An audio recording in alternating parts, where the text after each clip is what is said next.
gue udah pernah ngalamin kayak gini, gue nggak mau ya, gue nggak mau kejadian seperti ini. Itu tekad gue nih dalam hidup gue. Sakit, gue sakit, kan harus begitu. Bukan jadi gue harus bikin kayak begini biar orang lain sakit. Nah, itulah tingkat kebodohan di situ. Dia kan manggil aku Bu gini, Bu, ini ada Lala tapi maminya lagi di jalan nak. Kemarin tuh aku bawa motor, perpanjang apa namanya STNK motor. Karena harus dibawa kan, sama cetak-cetak itu nggak ada yang bisa disuruh. Akhirnya aku ke Bogor sendirian nyetir, itu nyetir motor itu, gitu. Nah terus karena ponakan saya mah udah pada kerja, udah nggak ada yang di rumah lagi, udah ngantor semua. Ya terpaksa saya ini perpanjang itu untuk kan biar bagaimana. Saya pergilah ke sono, saya anterin motornya, ya begitu. Gak mungkin juga saya kan mau lihat cucu saya juga naik motor ke sono, ya kan? Itu aja kalau nggak ada keadaan terpaksa, saya juga, aduh, pegelnya ampun-ampun, ya, sampai tangan-tangan itu, gitu aja ininya. Jadi itu yang aku sayangkan, ya itulah. Waktu kejadian diduga pengusiran itu ya, Mami ada kecurigaan nggak sih? Ada yang disembunyiin Inara mungkin? Dia nggak ada di rumah, dia nggak ada di rumah. Dia waktu saya datang dia sama asistennya. Tapi dia nggak pernah ngomong kasar di hadapan saya. Ya, tapi pembantu ngomong begitu. Mami, ini berita soal dugaan perselingkuhan dan perzinahan ini kan netizen memframingnya bahwa si Inara berbalik nih dengan kejadian waktu itu kan menjadi korban perselingkuhan. Sekarang malah menjadi pelaku. Gimana Mami menanggapinya? Kan tadi saya udah bilang, ya kan? Ketika kejadian sama kita, harusnya itu menjadi pembelajaran hidup yang paling mahal. Ya. Kemarin itu kan dia masukin anak saya sampai dia kena ITE. Tapi saya bilang sama anak saya, Bang, siapapun dia, itu kan mamanya anak-anak. Kalau dia di dalam bagaimana, anak-anak nggak akan kau urus. Memang kau bisa urus, kau nggak bisa ngurus karena kau tinggalin, karena kau manggung, karena kau ini kan gitu. Nah, kalau sekarang ini harusnya itu jadi jangan menjadi ini, harusnya menjadi manis, bukan menjadi pil pahit. Paham nggak? Harusnya manis gini loh.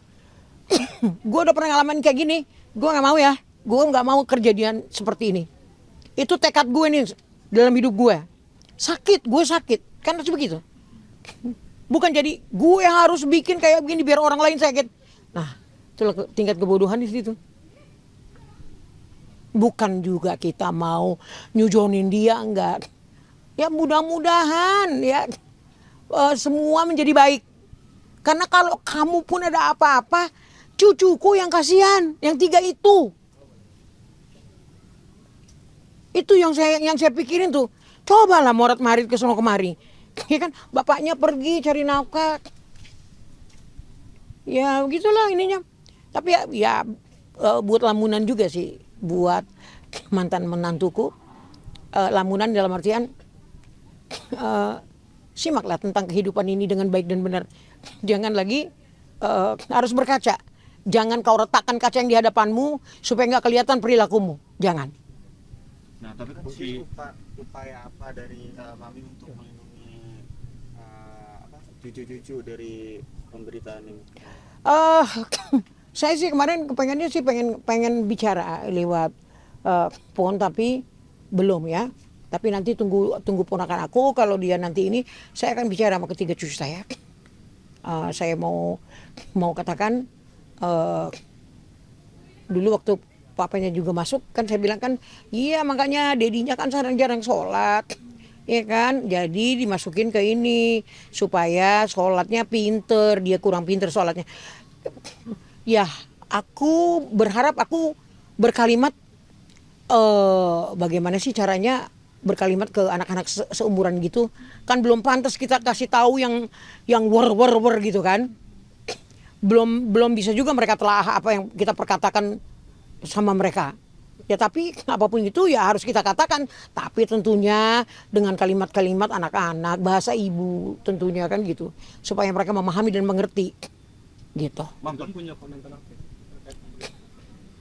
Nggak ada, belum nggak ada ini, dia diam aja. Belum menanggapi apapun. Nggak nganggapin apapun. Cuman dia ngelihat aja senyum aja dia. Kan tahu kan anak gue. Kemarin dia war-war emaknya yang koar-koar, mana ada pernah dia ngomong. Nggak ada, dia diem aja, nyantai aja gitu. Tapi Tirgon ada komunikasi nggak sama Inara? Masalah anak-anak tentunya ya ada lah. Waktu itu juga lebaran buka puasa bareng apa segala.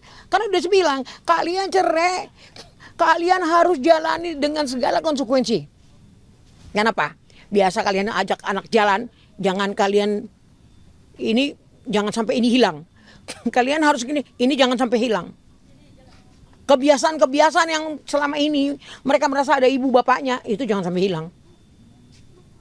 Tapi kalau sama Mami, Inara nggak ada komunikasi? Enggak, saya nggak ada komunikasi sama sekali, nggak ada. Waktu itu aja saya datang. Dia nggak tahu lah apakah waktu itu dia suruh saya pulang ada teman-teman yang mau datang, saya juga nggak tahu ya. Saya juga nggak mau sujon ya kan. Mam, tapi ini kan laporan sudah masuk nih. Jika seandainya nanti statusnya naik, terus menjadi tersangka, malah kemungkinan terburuknya bakal mendekam gitu, gimana Mam nasib cucu-cucu Mami? Oh, saya ambil pastinya. Saya ambil, saya mungkin di rumah anak saya, bapaknya saya suruh ambil mungkin kalau begitu ininya ya, kan masih ada papanya. Ya, nggak apa-apa. Mungkin saya break dulu di kesenian ini untuk cucu-cucu saya tentunya. Udah siapin gimana cara ngejelasinnya ke anak-anak?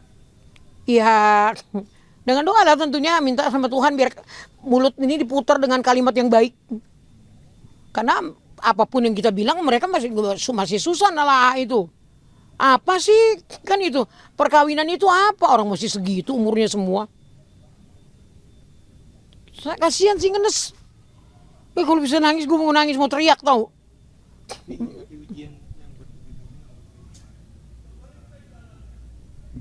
Nggak tahu kali ya. Kali mungkin Tuhan kan bilang kan, cobaan yang gue kasih sama lu nggak melebihi kekuatan yang gue berikan sama lu gitu. Mungkin itu juga apa mungkin kata Tuhan, lu kan orang hebat, orang kuat kan, kayak gitu-gitu kan. Lu udah lu babat semua, lu mungkin juga aku nggak tahu juga ya kan gitu. Wow, datangnya kayak begini mulu. Feby lah yang kemarin lakinya kayak gitu modelannya. Puyeng aku. Gitu aja sih. Aku cuman banyak-banyak doa, Tuhan mampukan aku untuk menghadapi semua ini. Ya, ajarin aku harus apa yang harus kusikapin, udah itu aja. Mami,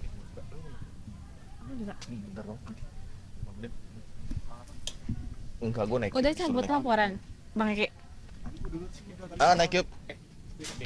Ini masalah terus berdatangan ke Mami. Mungkin Mami semenjak dari ada awal masalah sampai sekarang beberapa masalah yang dihadapi, mungkin Mami gimana sih menanggapi persoalan ini dengan seperti apa?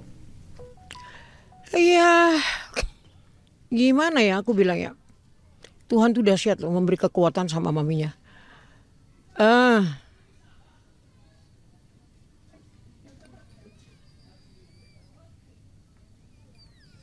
Cucu yang paling Mami beratkan dari psikologisnya enggak? Iya, cucuku. Aku juga bukan maksudnya harusnya sih aku nggak ikut campur, tapi kan biar gimana kan ada cucuku 3 di sana gitu loh.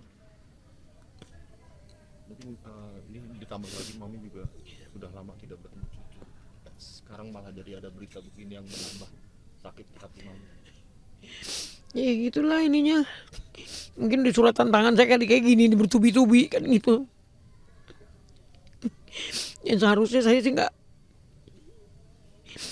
Ya saya mau bilang saya udah nggak ada urusan sama dia, tapi kan ada cucu saya di sana. Apapun itu kan harus saya pikirin psikologisnya mereka. Gitu aja sih. Tapi Mami percaya nggak sih ini dengan dugaan yang dituduhkan oleh si pelaporan? Aku juga nggak ngerti.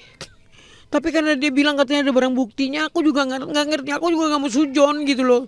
Tapi ini adalah sebagai nasihat untuk dia. Kalau udah pernah ngalamin kayak begitu, jangan ditumpahkan lagi ke orang lain. Dibuat hal yang seperti itu, gitu aja sih. Tapi selama berumah tangga sama Virgon mungkin pernah cekcok soal selingkuh seperti itu nggak? Ya itu dulu kan juga kan masalah perselingkuhan juga itu dulu kan katanya. Ya, selain Virgon yang selingkuh, mungkin Inaranya juga pernah selingkuh juga nggak saat berumah tangga dengan Virgon? Tahu mami. Nggak tahu aku. Setahu aku sih nggak, dia ada dulu dia kan main asuransi ya kan. Main asuransi suka ketemu orang gitu, tapi batas-batas menawarkan asuransi aja. Stay updated. Info terkini masih banyak. Jangan lupa subscribe, like, dan share YouTube official OKZone. Dan selengkapnya ada di okezone.com.